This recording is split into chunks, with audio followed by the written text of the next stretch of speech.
안녕하세요. 오늘은 어린이 주일입니다. 그래서 시편 71편 17절 말씀, 어린이의 교사이신 하나님이라는 제목으로 말씀을 나누겠습니다. 시편 71편 17절 말씀입니다. 하나님이여 나를 어려서부터 교훈하셨으므로 내가 지금까지 주의 기이한 일들을 전하였나이다. 오늘은 어린이 주일입니다. 예수님은 제자들을 어린아이로 보았습니다. 철부지 제자들, 믿음이 가지 않는 제자들을 보면서 주님은 내가 얼마나 참으리요 탄식할 때가 있었습니다. 우리는 하나님의 자녀요 어린아이들입니다. 말씀의 젖을 먹어야 살 수 있는 자들입니다. 다윗은 하나님이 개인 선생님이었습니다. 하나님이 어릴 때부터 다윗을 가르쳤습니다. 다윗에게는 경건한 어머니가 있었습니다.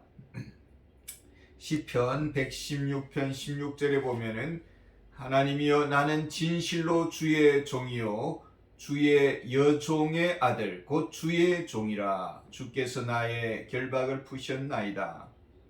다윗은 자신을 주의 여종의 아들이라고 소개하고 있습니다. 어머니가 주의 여종이었다라는 말씀입니다. 말씀으로 양육하신 어머니였습니다. 다윗에게서는 아버지 이새가 있었습니다. 영적 스승이신 사무엘 선지자가 멘토였습니다. 다윗을 기름 부어 왕이 될 것을 확정했습니다. 사무엘은 왕이 될 다윗을 위해서 늘 기도했고 말씀으로 양육했을 것입니다. 다윗의 교사는 하나님이었습니다. 다윗의 참모는 하나님이었습니다. 하나님과 친밀했습니다. 하나님은 길을 인도해 주었습니다. 말씀을 아는 왕으로 성장했고 진리를 사랑하는 왕으로 자랐습니다. 말씀의 종으로 성장했습니다. 어느 목사님이 신방을 갔습니다. 한 여인이 서럽게 울고 있었습니다. 목사님이 물었습니다. 무슨 일이라도 있습니까? 그 여인은 내 아들아, 내 아들아, 내 아들하고 하면서 울기만 했습니다. 아드님이 어디 아프신가요? 그랬더니 더 나쁜 일이 생겼습니다. 아드님이 죽었습니까? 더 나쁜 일입니다. 도대체 무슨 일입니까? 여인은 계속해서 내 아들아, 내 아들아 하면서 울었습니다. 목사님은 아드님이 지금 어디에 계십니까? 라고 물었습니다. 그랬더니 물건을 훔치다가 지금 감옥에 갔습니다. 다 제 탓입니다. 어떻게 된 것입니까? 이 아이를 데리고 극장에 갔습니다. 그런데 그곳에서 나쁜 것을 배울 줄은 몰랐습니다. 이 아이를 망치게 된 계기가 되었습니다. 이제 다 망했습니다. 사탄은 기회를 노리고 있습니다. 인물을 세우는 것이 아니라 감옥에 썩을 사람으로 만드는 것입니다.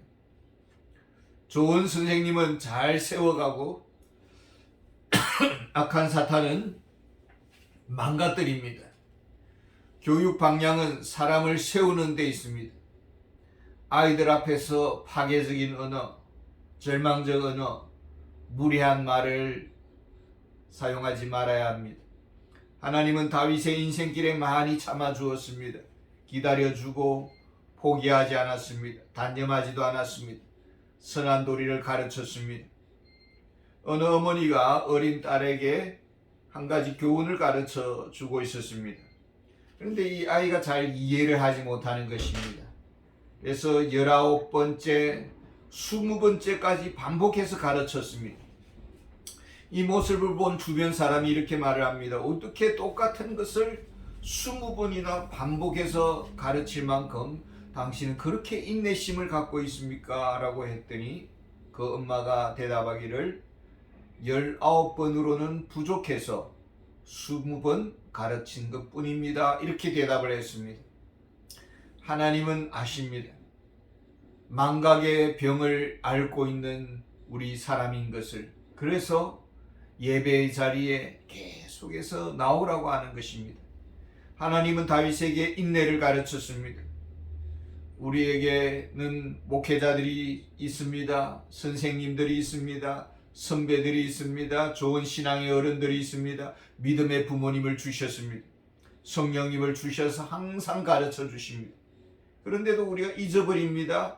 또 말씀으로 가르쳐 주십니다. 항상 잊어버립니다. 항상 말씀을 통해서 배우도록 일깨우시는 것입니다. 이것이 하나님의 교육 방식, 사랑으로 가르치시는 것입니다. 말씀이 꿀송이처럼 달달하는 그 영적인 단계는 얼마나 긴 세월이 지났을까요? 인간은 본능적으로 말씀을 거부합니다. 그런데 순종의 사람으로, 말씀 안에 길들인 사람으로 만들어졌습니다. 하나님은 다윗을 어릴 때부터 가르쳤습니다. 무엇을 가르쳤을까요? 시편 51편 3절에 보면은 물은 나는 내 죄가를 아오니 내 죄가 항상 내 앞에 있나이다. 두 병사가 한 탈영병을 붙잡고 가고 있었습니다. 그 탈영병의 손에는 수갑이 차여 있었고 탈영병은 긴 외투를 입고 수갑이 보이지 않도록 이렇게 부탁을 했습니다. 그래서 수갑을 가려운 채 긴 외투를 입고 지금 끌려가고 있었습니다. 다윗은 죄가 항상 자기 앞에 있다고 고백하고 있습니다. 우리는 죄의 노예로 살아가고 있습니다. 하나님 앞에 간절히 회개해야 할 것입니다. 그러나 수갑을 가려운 채 우리가 살아가고 있습니다. 마치 수갑을 차지 않은 것처럼, 자유인인 것처럼 착각하면서 살아가고 있습니다. 죄에 대한 심각성을 인식하지 않습니다. 문제가 없는 듯이 살아가고 있습니다. 이것이 사탄이 우리를 속이고 있는 것입니다. 하나님은 다윗이 죄의 심각성을 느끼지 아니하고 교만한 가운데 살지 않도록 많은 고난의 세월을 보내게 했습니다. 온 집안이 낭떠러지에까지 떨어지기도 하고 피난 신세를 지기도 하고 고난의 세월을 오래도록 보냈습니다. 죄는 인생을 비참하게 무너뜨립니다. 하나님은 다윗의 생애를 통해서 가르쳐 주었습니다. 하나님은 죄에서 회복의 길도 가르쳐 주었습니다. 시편 51편 7절에 보면 우슬초로 나를 정결하게 하소서 내가 정하리다. 나의 죄를 씻어주소서 내가 눈보다 희리다. 우슬초로 나를 정하게 하소서 내가 정하리이다. 우슬초는 출애굽 당시에 문지방에 어린 양의 피를 바를 때 사용하던 그런 붓과 같은 그런 식물입니다. 그러니까 우슬초와 어린 양의 피는 죄사함을 위한 하나의 도구라는 것을 알 수가 있습니다. 보혈은 죄와 사망의 권세에서 벗어나게 합니다. 다윗은 이 사실을 믿고 있었습니다. 우슬초는 우리의 죄를 정결하게 합니다. 하나님 앞에 나오면 죄사함을 받습니다. 동물 중에 몽구수라는 동물은 뱀을 잡아먹습니다. 그래서 뱀들이 피하는 짐승이 누구냐면은 몽구수입니다. 근데 가끔씩 몽구수가 독사에 물려서 죽기도 합니다만은 몽구수에게는 강한 면역성이 있어가지고 죽었다가도 다시 또 이렇게 회복이 되어 일어날 수가 있습니다. 그리스도의 피는 죄로 인해서 상처를 치유해 줍니다. 하나님은 우리가 자유인으로 살기를 원하십니다. 복음 안에서 우리가 행복하게 살기를 원하십니다. 우리는 주님 앞에 나아오십니까? 죄의 독에서 치유함을 받았습니까? 보혈은 죄의 독에서 자유함을 줍니다. 하나님은 우리가 행복하게 살기를 원하십니다. 죄의 짐에서 벗어나기를 원하십니다. 하나님은 영원한 길로 인도하시는 교사였습니다. 거짓 교사들은 생명의 길을 가로막고 온갖 잘못된 길로 인도합니다. 종교의 세계, 철학의 세계를 이끌어서 생명의 길을 막아버립니다.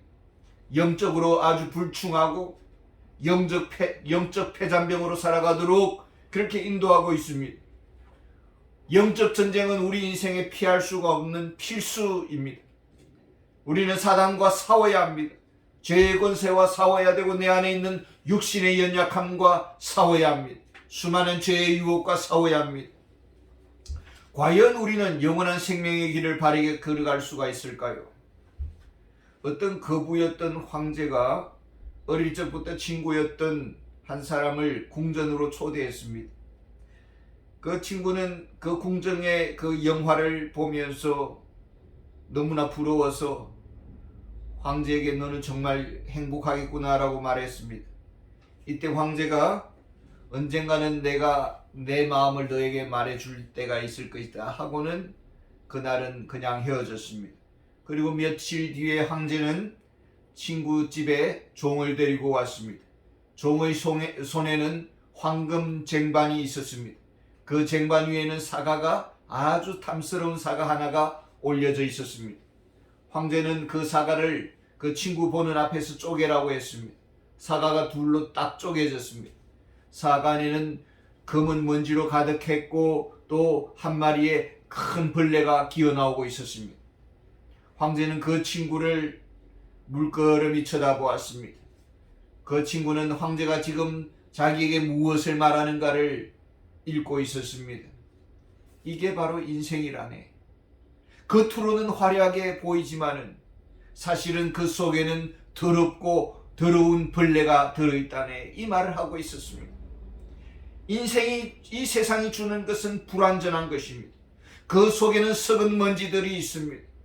우리의 기쁨이라는 것은 찰나적입니다. 부러워할 것이 없습니다. 그럼에도 우리들은 돈벼락이라도 한번 맞고 죽었으면 좋겠다라는 생각을 가질 때가 있습니다. 왕이자 위대한 전사였던 한 왕이 있었습니다. 그의 이름은 살라딘입니다. 그는 심각한 병을 앓고 있었습니다. 주변 장수들에게 말했습니다. 전쟁의 날에 나의 병사들이 도열할 때마다 중심에 세워두었던 그 군기를 가져오느라. 장수들이 그 군기를 가져와 펼쳐 보였습니다. 왕이 말합니다. 그 군기를 내려라. 그리고 그 군기는 내가 죽을 때에 나의 시신을 살 하나의 수위다. 이제 그 긴 창 위에 수위를 따라라. 그리고 왕은 마지막으로 명령했습니다. 창 위에 저 수위를 매달고서 도시를 돌아다니면서 말하라고 말하랍니다. 이것이 살라딘, 천하무적 살라딘이 마지막으로 남긴 그 모든 것이다 라고 그렇게 외쳐라는 것입니다. 살라딘은 전쟁을 앞두고 이미 죽을 준비를 하고 있었습니다. 우리가 남길 것은 무엇일까요? 많은 유산일까요? 큰 공로일까요? 공적비를 남길까요? 우리가 남기는 것은 죽음의 흔적뿐입니다. 성경의 수많은 인물들이 이 세상에 왔다가 마지막으로 남기는 말은 죽었더라 라는 말을 남기고 갑니다.